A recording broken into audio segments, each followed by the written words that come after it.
জয় মাতা কামাখ্যা দেবীর জয়। নমস্কার বন্ধুরা। বন্ধুরা, আর কিছুদিনের মধ্যেই শুরু হচ্ছে অম্বুবাচী পর্ব। মানা হয় এই দিনেই মা রজস্বলা হন। তাই এই অম্বুবাচী চলাকালীন বন্ধুরা ভুলেও কিন্তু এই কার্যগুলি করবেন না, নইলে বন্ধুরা আপনার জীবনে আয় উন্নতির পথে বাধা আসতে পারে। কারণ এই প্রকৃতিকে রুষ্ট করে আমরা কখনোই শান্ত থাকতে পারি না।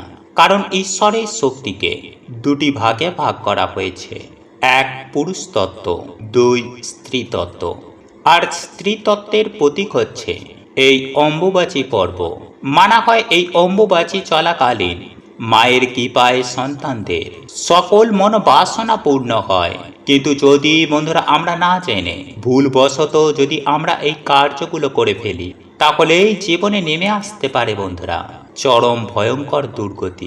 সেই সঙ্গে আপনাদের জীবনে চরম ভয়ঙ্কর আর্থিক কষ্ট নেমে আসবে এবং আপনার সাজানো সংসার জ্বলে পুড়ে নষ্ট হয়ে যাবে।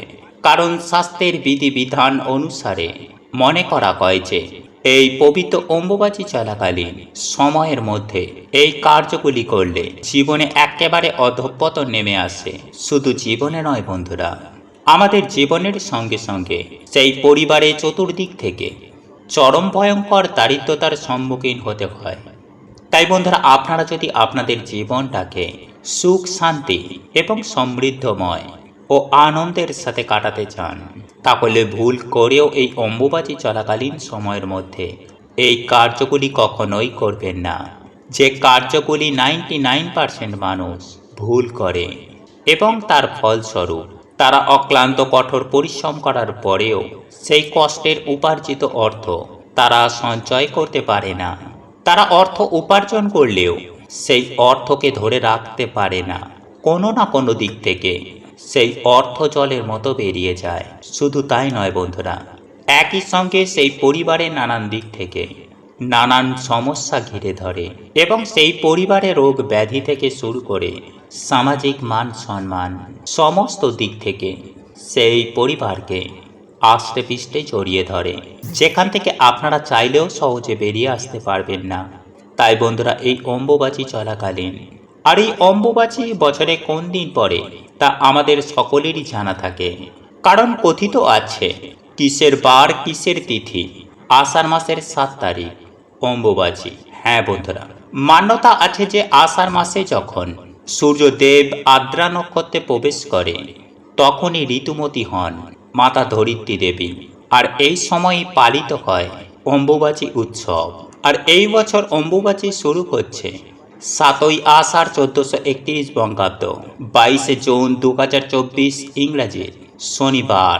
সেই দিন সকাল 8:43:39 গতে অম্বুবাচীর প্রবৃত্তি। আর অম্বুবাচী নিবৃত্তি হবে, অর্থাৎ অম্বুবাচী শেষ হবে 10ই আষাঢ় 1431 বঙ্গাব্দ, 25শে জুন 2024 শনিবার রাত্রি 9:07:19 গতে অম্বুবাচীর নিবৃত্তি, অর্থাৎ অম্বুবাচী শেষ হবে। বন্ধুরা, এই অম্বুবাচী তিথিতে প্রকৃতি জাগ্রত হয় এবং এই তিথি চলাকালীন মাতা কামাখ্যা দেবীর মন্দিরের দরজা যেহেতু বন্ধ থাকে, সেই কারণে মনে করা হয় যে এই সময়ে অশুভ শক্তির প্রভাব প্রচণ্ড পরিমাণে বেড়ে যায়। তবে এটাও ঠিক যে এই অম্বুবাচী তিথি চলাকালীন মনস্কামনা পূর্ণ হতেও বেশি সময় লাগে না। বন্ধুরা, এই অম্বুবাচী চলাকালীন সময়ে এমন বিশেষ কিছু কিছু কাজ রয়েছে যা করলে যেমন খুব ভালো ফল পাওয়া যায়, আবার ঠিক তেমনই কিছু কিছু কাজ রয়েছে যা একেবারেই করা উচিত নয়, যার ফলে জীবনে দুঃখ কষ্ট জ্বালা যন্ত্রণা দারিদ্রতা এমনকি রোগ ব্যাধিও আষ্টে পিষ্টে ঘিরে ধরে। এক কথায় বলতে গেলে জীবনে নরক সমান যন্ত্রণা নেমে আসে। যাই হোক বন্ধুরা, এইবার আমি সবার প্রথমে আপনাদেরকে জানিয়ে রাখি যে এই অম্বুবাচী ব্রত চলাকালীন সময়ে যে কোনো দিন 5 জন ব্রাহ্মণকে আপনার সাধ্য ও সামর্থ্য অনুযায়ী ফল দান করুন। এতে আপনি অত্যন্ত শুভ ফল পাবেন। হ্যাঁ বন্ধুরা, আপনি জীবনে প্রচুর পরিমাণে পূর্ণতা অর্জন করতে পারবেন। বন্ধুরা, এই অম্বুবাচী তিথি চলাকালীন যে কোনো একদিন নিজের গুরুবাড়ি যান এবং গুরুর দর্শন করুন। এর ফলেও আপনারা প্রচুর পরিমাণে আশীর্বাদ প্রাপ্ত করবেন। বন্ধুরা, যারা অম্বুবাচী ব্রত পালন করেন এমন 3 জনকে আপনার সাধ্য ও সামর্থ্য মতো ফল দান করুন। হ্যাঁ বন্ধুরা, আপনি এই অম্বুবাচী ব্রত পালন করুন বা না করুন, আপনি যদি এই ফল দান করতে পারেন তাহলে আপনি মাতা কামাখ্যা দেবীর আশীর্বাদ পাবেন। তবে একই সঙ্গে মাথায় রাখবেন যে আপনি এমন 3 জনকে দান করবেন তারা যেন অম্বুবাচী ব্রত পালন করছে। বন্ধুরা, এই অম্বুবাচী তিথিতেই কামরূপ কামাখ্যায় যদি যাওয়া যায় তাহলে সেখানকার গণেশ মন্দিরে গিয়ে ভগবান গণেশজির দর্শন এবং পুজো করুন।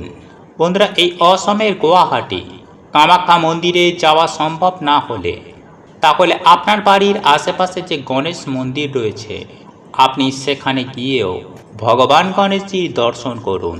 এতে আপনারা অত্যন্ত শুভ ফল পাবেন। বন্ধুরা, একই সঙ্গে এই অম্বুবাচী তিথি চলাকালীন বাড়ির উত্তর বা পূর্ব দিকে সাদা ফুলের গাছ লাগান, তবে অবশ্যই গাছটা টবে লাগাতে হবে। একই সঙ্গে একটি বিষয় মাথায় রাখতে হবে যে এই গাছটি বসানোর ক্ষেত্রে আপনাকে টব ব্যবহার করতে হবে এবং সেই টবের মধ্যে অম্বুবাচী শুরু হবার আগেই আপনারা মাটি দিয়ে ভর্তি করে রাখবেন, যাতে এই অম্বুবাচী চলাকালীন সময়ের মধ্যে যাতে আপনাদেরকে মাটিতে আঘাত না করতে হয়। কারণ এই অম্বুবাচী চলাকালীন সময়ের মধ্যে মাতা ধরিত্রী দেবীকে আঘাত করা মোটেও উচিত নয়। যাই হোক বন্ধুরা, একই সঙ্গে আমি আপনাদেরকে এটাও জানিয়ে রাখি যে এই অম্বুবাচী চলাকালীন সময়ের মধ্যে বেশি সম্ভব হলে আপনারা আপনাদের ইষ্ট মন্ত্র জপ করুন। এতে আপনারা অত্যন্ত শুভ ফল পাবেন। একই সঙ্গে বন্ধুরা, আপনারা এই অম্বুবাচী তিথি চলাকালীন প্রত্যেকটা দিন আম এবং দুধ সেবন করুন। এতে আপনারা অত্যন্ত ভালো ফল পাবেন। হ্যাঁ বন্ধুরা, আপনারা এই অম্বুবাচী ব্রত পালন করুন বা না করুন, অন্তত পক্ষে প্রত্যেকটা দিন আম এবং দুধ অবশ্যই খান। তাহলে মাতা কামাখ্যা দেবীর আশীর্বাদ ও কৃপায় আপনারা সারা বছর সুস্থ ও নিরোগ থাকবেন। তাই বন্ধুরা, আপনারা যদি সুস্থ ও নিরোগ হয়ে দীর্ঘদিন আনন্দের সহিত জীবন যাপন করতে চান তাহলে এই অম্বুবাচী চলাকালীন আম ও দুধ অতি অবশ্যই সেবন করুন। যাই হোক বন্ধুরা, এরপর আমি আপনাদেরকে জানিয়ে দেব যে এই অম্বুবাচী চলাকালীন সময়ের মধ্যে কোন কোন কার্যগুলি একদমই করা যাবে না, যার ফলে জীবনে একেবারে অধঃপতন নেমে আসবে সেই প্রসঙ্গে। বন্ধুরা, স্বাস্থ্যের বিধিবিধান অনুসারে গৃহপ্রবেশ, বিবাহ বা কোনো রকমের শুভ কাজজনিত কার্য একদমই করা নিষেধ। কারণ এই সময়ে মায়ের 51টি সতীপীঠের মধ্যে কামরূপ কামাখ্যা মন্দিরে মা রজস্বলা হন।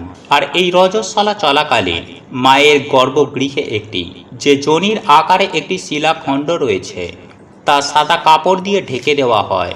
তারপর মন্দিরের দরজা বাইরে থেকে বন্ধ করে দেওয়া হয়। তাই এই সময়কালীন কোনো রকমের কোনো শুভ কার্য করতে নেই। মানা হয় এই সময়ে অশুভ শক্তির সংখ্যা বৃদ্ধি পায়। নাম্বার 2, বন্ধুরা, এই সময়ে অযথা মাটি খুঁড়বেন না বা বৃক্ষরোপণ করবেন না, কারণ এই সময়ে ধরিত্রী মাতা রজস্বলা হন। নাম্বার 3, যাদের বাড়িতে মা আদি শক্তির বিভিন্ন রূপের পুজো অর্চনা হয় তারা অবশ্যই মূর্তি বা ঘর লাল কাপড় দিয়ে ঢেকে রেখে দেবেন। নাম্বার 4, এই সময়ে ভুলেও আপনারা দেবী মায়ের মূর্তি স্পর্শ করবেন না, মাকে দূর থেকেই আপনারা প্রণাম করতে পারেন। নাম্বার 5, এই সময়ে আপনারা বিশেষ পুজো অর্চনা কিন্তু রাখবেন না।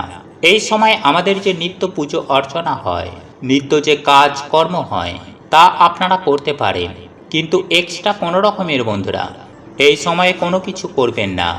নাম্বার 6, এই সময়ে কোনো রকমের মন্ত্রপাঠ আপনারা করবেন না, শুধু ধূপ ধুনো দেখিয়ে আপনারা মায়ের পুজো করবেন।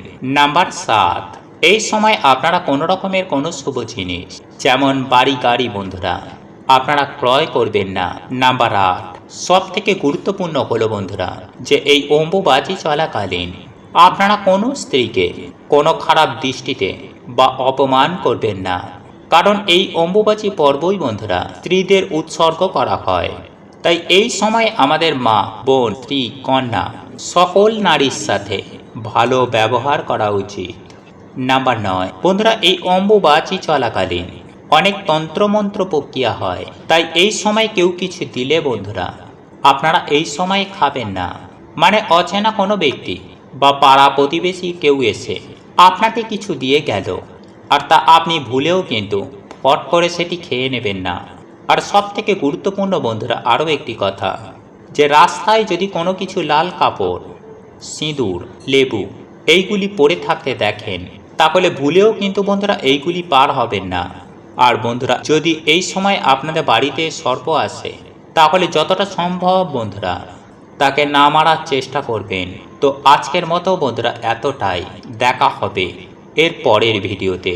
নমস্কার, ধন্যবাদ। জয় মাতা কামাখ্যা দেবীর জয়। মা আপনাদের সকলের মঙ্গল করুক। আপনারা সুস্থ থাকবেন, ভালো থাকবেন।